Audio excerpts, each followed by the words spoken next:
هەریەکە لە تەوژمی سەدری و چوارچێوەی هەماهەنگی خۆیان بۆ خۆپیشاندانی سبەینێ ئامادە ئەکەن.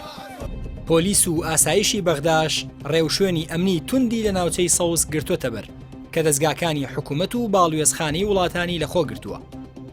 دابەزاندنی جەماوەر بۆ ململانەی شەقام لەگەڵەوەی ئاکامی ترسناکی لێکەوێتەوە نیشانەیەکی دیکەشە بۆ ئەوەی پێکهێنانی کابینەی نوێی حکوومەتی عێراق لە داهاتوویەکی نزیکدا چاوەڕوان کراو نییە.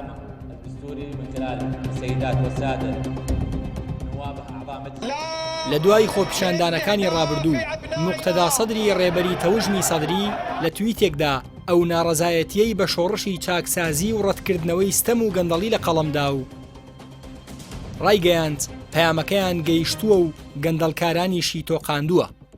بۆیە ئەو هەنگاوەی وەکو دەستپێکی ناڕەزایەتیەکان و گوێڕاکێشان ناوبرد. سەدر بە کشانەوەی لە کایی پەرلەمانی مەودای بۆ چوارچێوەی هەماهەنگی ئاوەڵا کرد تا کابینەی نوێ پێک بهێنن. بەڵام لە بەرامبەردا پەنای بۆ گوشاری جەماوەری بردووە بۆ دەستەبەرکردنی ئامانجەکانی. بۆیە لەم قۆناغەدا چەند سیناریۆیەک پێشبینی دەکرێن.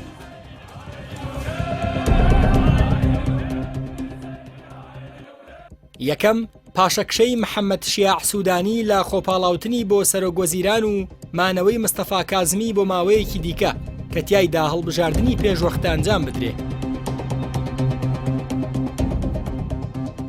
دووەم، قەیرانەکان قوڵتر دەبنەوە بەهۆی سووربوونی چوارچێوەی هەماهەنگی لەسەر مانەوەی سوودانی و پشتگوێخستنی خواستەکانی سەدر.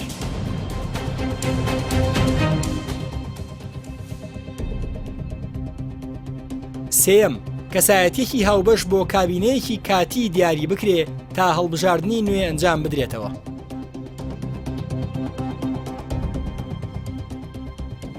هەرچەندە چوارچێوەی هەماهەنگی ڕاگەیەندراوێکی بڵاو کردوێتەوە کە جەخت لە پێکهێنانی کابینە و دەستگرتن بە سوودانیەوە ئاکاو لیژنەیەکی بۆ گفتوگۆ لەگەڵ پێکهاتەکانی کورد و سوننە پێکهێناوە.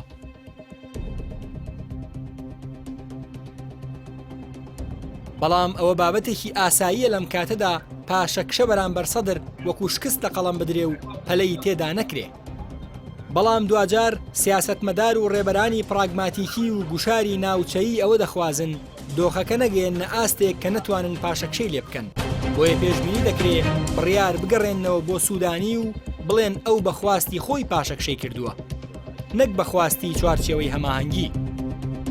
بەڵام لەو کاتەشدا سیناریۆکان بەکراوەی دەمێننەوە کە ئایا لەسەر بنەمای ئەم هەڵبژاردنەکایی سیاسی عێراق ڕێک دەخرێتەوە یان بە هەڵبژاردنێکی نوێ بڕیار لە چارەنووسی وڵاتەکە دەکرێت.